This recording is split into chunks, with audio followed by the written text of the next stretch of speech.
General Heinz Guderian watched the campaign he had helped design begin to reveal its limitations during August 1941, when Army Group Center's advance stalled along the Desna River, not because Soviet forces had defeated German armor in open battle, but because the supply columns needed to sustain the advance couldn't keep pace with the distances the panzers had already covered.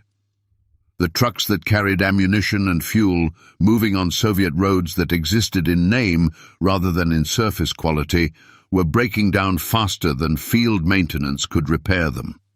The daily advance that Guderian's 2nd Panzer Group had achieved during June and July, sometimes exceeding 50 kilometers, had contracted to kilometers measured in single digits.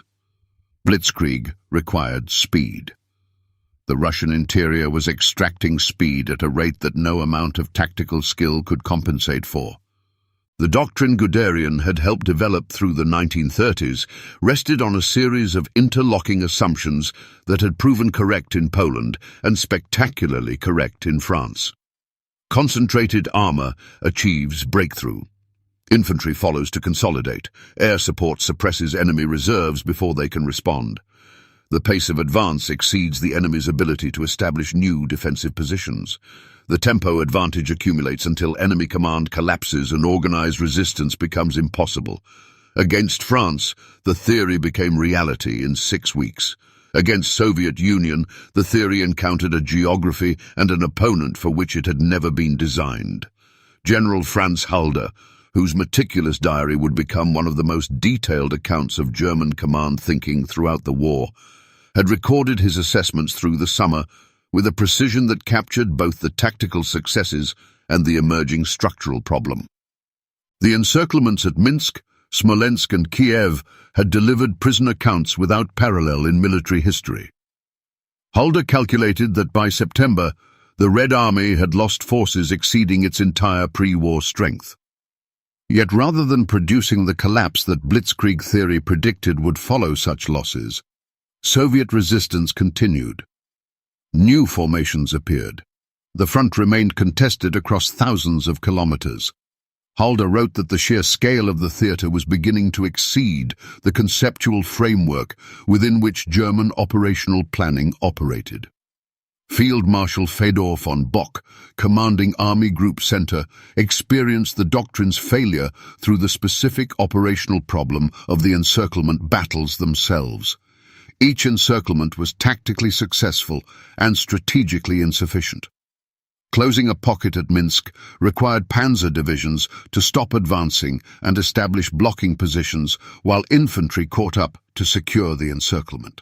The delay allowed Soviet forces further east to prepare positions that the panzers would then have to break through, requiring another encirclement operation, requiring another halt. The sequential nature of the operations meant that the continuous exploitation phase that Blitzkrieg theory prescribed as the decisive element, the racing advance that prevented the enemy from stabilizing anywhere, was repeatedly interrupted by the practical requirements of managing prisoners and reducing pockets. Field Marshal Gerd von Rundstedt, commanding Army Group South, faced a variant of the same problem across the enormous distances of Ukraine. The agricultural plains that Rundstedt's forces advanced across were ideal tank terrain in theory, open and largely flat with good visibility. What they lacked was the road infrastructure that German logistics required for sustaining operations. The supply lines that had stretched hundreds of kilometers in France now stretched over 1,000 kilometers across territory where the roads, when they existed, deteriorated under the weight of German vehicles not designed for their surfaces. Rundstedt's assessments to Armed Forces High Command throughout August and September documented that his forces were capable of operational movement when supplied and incapable of it when supply failed, and that supply was failing with increasing frequency. General Erich Hoepner, commanding 4th Panzer Group within Army Group Center, contributed assessments that addressed the qualitative dimension of the doctrine's failure. Blitzkrieg assumed qualitative German superiority in armored warfare would translate into decisive engagements. The T-34 tank that Soviet forces were fielding in increasing numbers during 1941 challenged this assumption directly. German anti-tank guns of the calibers that had been adequate for earlier campaigns found the T-34 resistant at ranges where German armor had previously expected comfortable kills. German tank guns struggled to penetrate the T-34's sloped armor at combat distances. Hoepner's reports described engagements where German tactical positioning and crew training were producing victories against a vehicle that German doctrine hadn't adequately prepared for. The combined effect of supply limitations, vast distances, and Soviet capacity to absorb encirclement losses while fielding new formations produced a situation by October 1941 that German generals were increasingly unable to explain within their existing conceptual frameworks. Blitzkrieg had a vocabulary for describing success, a set of operational terms that captured the dynamics of rapid advance, exploitation, and pursuit. It had almost no vocabulary for describing the situation they were actually in, an attritional campaign spread across continental distances against an opponent whose breaking point couldn't be located because it didn't correspond to the military calculus that had worked against every previous opponent. General Hermann Hoth, whose 3rd Panzer Group had executed some of the summer's most dramatic advances, reflected the professional disorientation in reports that attempted to explain why continued tactical success wasn't translating into operational decision. Hoth's formations were winning engagements, capturing territory, and destroying Soviet units. None of it was producing the cumulative effect that the doctrine predicted.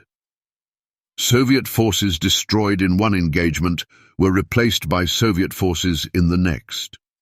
Soviet commanders who made errors that German doctrine considered fatal continued to receive replacements and continued commanding. The cascading collapse that Blitzkrieg's logic required wasn't occurring. The autumn brought conditions that transformed the doctrine's failure from a theoretical problem into a practical catastrophe. The Rasputitsa, the mud season that arrived in October, immobilized the wheeled vehicles that German logistics depended on at the precise moment when Operation Typhoon, the drive toward Moscow, required maximum logistical effort. Guderian's 2nd Panzer Group was supposed to approach Moscow from the south, while Hoepner's 4th Panzer Group advanced from the west. What both commanders actually possessed by October were formations with severely degraded tank strengths, supply lines that had broken down in the mud, and soldiers who had been fighting continuously since June without the rest or replacement that sustained operations required. Von Bock's communications to Armed Forces High Command during October and November contained assessments that described the gap between what was being demanded and what was actually available with an honesty that made them difficult to read, without recognizing that the operational situation had moved beyond the parameters for which German military doctrine provided guidance. The divisions that approached Moscow in November existed at fractions of their authorized strengths. The panzer formations that Blitzkrieg required to maintain offensive momentum were operating with dozens of tanks where hundreds had existed in June. The infantry that was supposed to follow and consolidate was arriving exhausted at positions the panzers had taken days earlier, too depleted for the immediate resumption of offensive operations that doctrine prescribed. When the Soviet counteroffensive launched on December 5th, employing fresh Siberian divisions that German intelligence had failed to fully account for, the German generals confronting the attacks experienced something that their doctrine had never anticipated. The tactical situation, where they were the defenders and the enemy, was conducting the kind of rapid mobile assault that German training had taught them to execute. Zhukov's forces moved through terrain and conditions that German forces couldn't match. The Siberian soldiers in white camouflage uniforms advanced through snow that German infantry was struggling to survive in. The doctrine designed for offensive mobile warfare had no answer for this particular inversion. The institutional response to Blitzkrieg's failure differed across the generals who experienced it. Guderian requested, and was eventually denied, permission to implement tactical withdrawals that his professional judgment indicated were necessary, and was dismissed in December for implementing them anyway.